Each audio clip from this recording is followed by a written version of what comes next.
അടുത്തിടെ മൻമോഹൻ സിംഗിൻ്റെ പേരിൽ പുനർനാമകരണം ചെയ്യാൻ തീരുമാനിച്ച യൂണിവേഴ്സിറ്റി ബാംഗ്ലൂർ സിറ്റി യൂണിവേഴ്സിറ്റി. 2025 സാഗ്രെബിൽ നടന്ന ഗ്രാൻഡ് ചെസ് ടൂർ റാഫിൾ വിഭാഗം കിരീടം നേടിയത് ഗുകേഷ് ഡി. അടുത്തിടെ അപൂർവ ധാതുക്കളുടെ ലഭ്യത ഉറപ്പാക്കാൻ ക്വാഡ് തുടക്കം കുറിച്ച സംരംഭം ക്രിട്ടിക്കൽ മിനറൽ ഇനിഷ്യേറ്റീവ്. രാജ്യത്തെ ആദ്യ തേൻ മ്യൂസിയം നിലവിൽ വരുന്നത് Mavelikkara. Iran president Masoud Pezeshkian. 2025 July മാസത്തിലെ റിപ്പോർട്ട് പ്രകാരം ഏറ്റവും കൂടുതൽ കോടീശ്വരന്മാരുള്ള നഗരം ന്യൂയോർക്ക്. റോബർട്ട് ഓവൻ സഹകരണ പുരസ്കാരത്തിന് അർഹനായത് PA ഉമ്മർ. ഇന്ത്യയിലെ ഏറ്റവും വലിയ വെങ്കല പ്രതിമ സ്ഥിതി ചെയ്യുന്ന ക്ഷേത്രം തളിപ്പറമ്പ് രാജരാജേശ്വര ക്ഷേത്രം.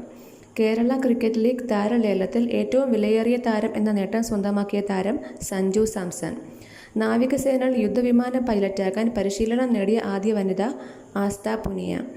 അടുത്തിടെ വിക്ഷേപണത്തിന് ഒരുങ്ങുന്ന ദുഃഖം 2 റോക്കറ്റ് ഏത് രാജ്യത്തിൻ്റെതാണ്? ഒമാൻ. അടുത്തിടെ അന്തരിച്ച ഹോളിവുഡ് നടൻ മൈക്കൽ മാഡ്സൺ. സംസ്ഥാന സ്കൂൾ കലോത്സവ വേദി 2025 തൃശൂർ. ടിബറ്റൻ ആത്മീയ നേതാവായ ദലൈലാമയുടെ എത്രാമത്തെ ജന്മദിനാഘോഷമാണ് അടുത്തിടെ നടന്നത്? 90.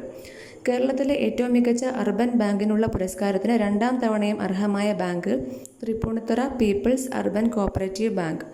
അടുത്തിടെ ഇന്ത്യൻ തീരസംരക്ഷണ സേനയുടെ ഭാഗമായി ഉൾപ്പെടുത്തിയ അതിവേഗ പട്രോൾ കപ്പൽ ആദമ്യ.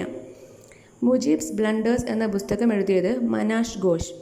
തിരുവനന്തപുരം വിമാനത്താവളത്തിൽ പറന്നിറങ്ങിയ F-35B യുദ്ധവിമാനം തിരികെ കൊണ്ടുപോകാൻ എത്തുന്ന വിമാനം C-130 ഹെർക്കുലിസ്.